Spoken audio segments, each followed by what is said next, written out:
Levels has got some pull on X, and his game's pretty cracked. I've enjoyed playing it. I played it before I saw that he was selling ads on there, so I just knew it was worthwhile at the time. Yeah, that's awesome. And I have to say, that's probably how marketing should be done.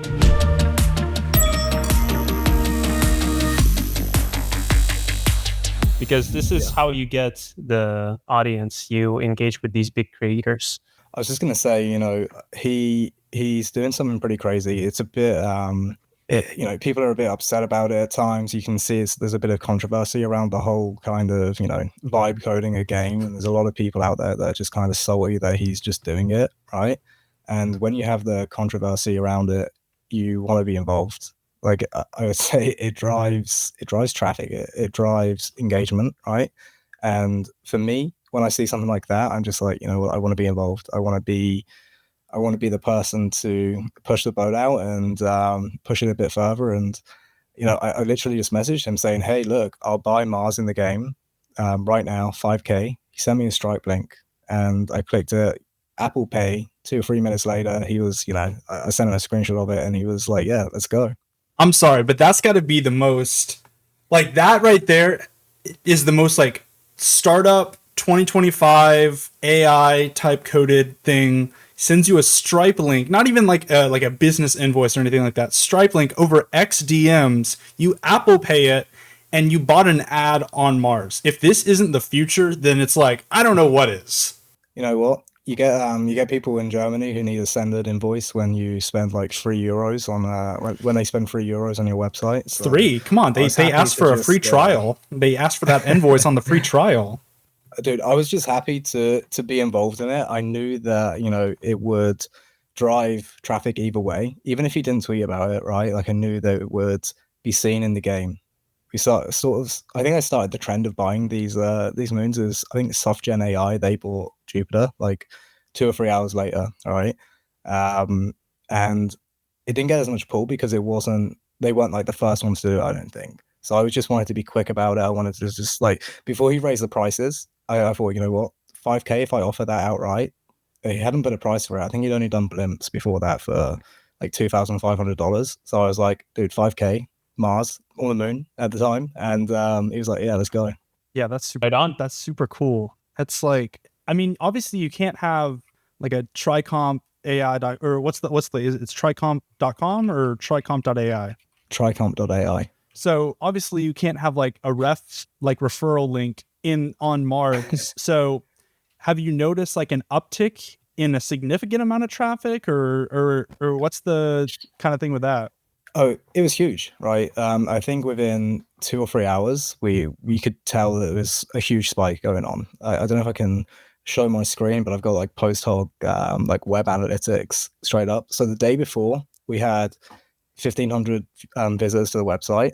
The day that we bought it, it went to 6,000. The day after, it was at 4,000. It kind of peaked a little bit, but the initial kind of like day of the evening that we bought it, it spiked massively. And for 2-3 days after that as well, we're still getting like a good amount of traffic flowing through as well. And I would attribute that to probably, most of the marketing I've done this week was that. So, yeah, there's definitely like it kind of looks like a mountain in Postdoc. I'm gonna send you a screenshot and you might be able to show the let me the audience, but pull that up for everyone to look at. Let me yeah. And people say, oh, you can't like attribute like traffic to it, but I mean, it's pretty clear to me. Absolutely. Yeah, that's crazy. So let's go while I'm working on pulling up that screenshot. I gotta spin up another something real quick. How'd you get started in all this? What's your background? Okay, good question. So, I mean, I started around 13 years ago. I basically dropped out of college. I wanted to just get a job. I needed money at the time, and I was just like, you know what, I'm going to get a job. I don't see the point in staying and finishing, the computer science degree that I was working on. I just wanted to get out there and start working, make some money, and do my own thing. So I started working for a small company just outside of London. They essentially sold software to schools, and I had the shittiest job there, right? Like I'm talking, I was on the help desk. I was on the phone all day to customers, right? They would have like issues with the software, and they would call the number on our website. This is how boomery it is. They had a number on their website, they'd call it, and I'd have to speak to them and say, hey, how's it going? What's up? How can I help? Right. I stayed there for 3 or 4 years. I just kind of worked my way up in the company. So I started on their help desk, and then I think after a year, thankfully someone in the like more technical team retired. So I got the opportunity to kind of move up. So I got that job. Like everybody else in the company was applying for it. It was like a free for all. But I was kind of cracked. Like I knew like deep down I was like good at this stuff anyway. So I just applied for it. I was the most junior person in that company, right? Like the lowest level job. They didn't have a degree or anything like that. And I just went for it. I nailed the interview. Actually, someone that I know, someone that I was friends with in the company, they interviewed maybe an hour before me. And he came out and he kind of like told me a bit about what he was asked in the interview. So I quickly, went on Google. This is like pre-ChatGPT. So, I made some notes in my head, and yeah, I got that job. And then I quit, right? It was like the lowest pay job I ever had. I quit that and I went to Sony, and huge company, completely different kind of, vibe to it. And I hated it.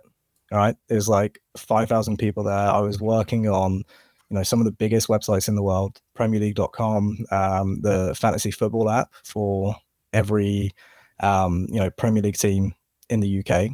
It would get something like 1 billion impressions every month. It was huge. You're spending maybe, $300,000 a month on AWS, that kind of thing. And I absolutely hated it. It wasn't, interesting. It wasn't fun. The culture was pretty bad. So I ended up going back to another startup. I quit after 6 months. I wasn't there very long. And since then, I've just been doing stuff for startups. Like I've always been a technical person, so I've been on the dev side, but I've always enjoyed the growth in sales and marketing side of it. I think that's because I didn't finish college. I think that's because my first job was somewhat technical, but it required me to be like on the phone with people. I had to talk to people. I had to talk to our customers, and I had to basically like figure out the soft skills side of it very early on. So I was always good at that stuff as well. I always kind of enjoyed it. And yeah, I've just been doing stuff for startups, dev stuff, bit of growth. Last year, I worked for a company called Leap AI. They were very, very cool in San Francisco. Got to go out there a few times. I'd never been to the US before last year. So I flew out to SF, met the team. We did a load of work together. We did a load of cool stuff. We went to Miami for a bit of a team retreat, which was awesome. Ended up meeting some, lifelong friends there, basically. After a couple of months, I pretty much just said to myself, you know what, I've got to go out and do my own thing. So had this idea to create a SaaS called LinkDR. And I knew this guy called Illy. He's now my ex co-founder, but I knew this guy, and I knew he had a great audience on X that was like primed for it.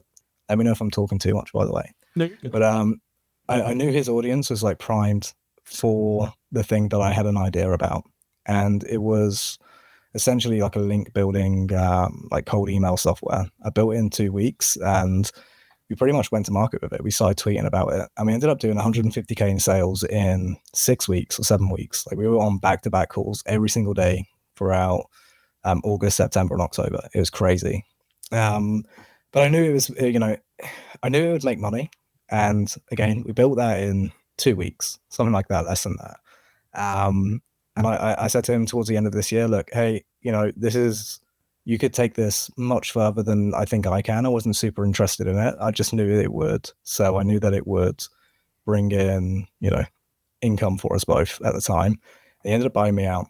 And that's kind of when I came back to this idea. So I had this idea a long time ago, the thing I'm working on now. And, with vibe coding, it's a lot easier for a smaller team to like push out like crack software very quickly. Compared to 2 or 3 years ago, this would have taken us, a year or two to build probably. Now we're about to launch. We're going to launch in 2 or 3 weeks, and been building it for 2.5 months, 3 months at this point. Wow. So just restate. So how many founders are currently, or how many people are working on TriComp like right now? Yeah. So there's myself and 2 other guys. Wow.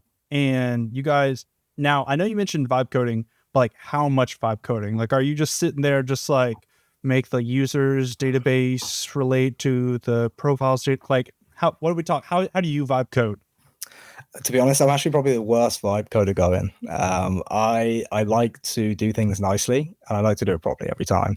So I'm probably the worst person for it. I like to just I vibe with Cursor, right? I get it to kind of do like the basics at the very minimum, like create the structure, come up with like some ideas if I'm trying to think of how to do a certain thing or create a certain feature. But a lot of the time, I always go back and I always go back and fix everything that it's done after a time. So I'll vibe with it for an hour, and then I'll spend 2 hours actually going through and fixing up everything that it did, every like component that it didn't need to create that it did or something like that. I'll go through and make sure like everything looks the same. Like I think Especially it's with really important. 3.7. It just, that sucker has a mind of its own.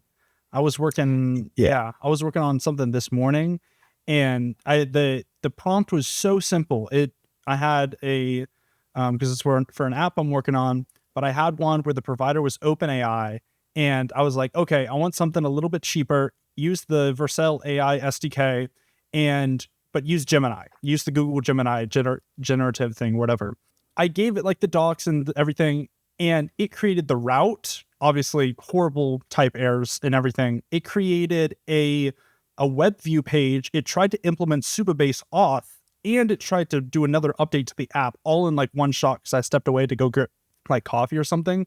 And I came back and I'm like, oh my gosh, what happened here? Thank God it has like the restore to like a certain section or something like that. The checkpoint. Yes. Yeah. That is the best feature ever, because that was like the most junior intern. And I know I'm young, so I can't really talk, but like that was like the most junior intern thing I've ever seen, because it just said, and a little bit of this, and a little bit of that, and a little bit of this, and a little bit of that. And it just kind of went off.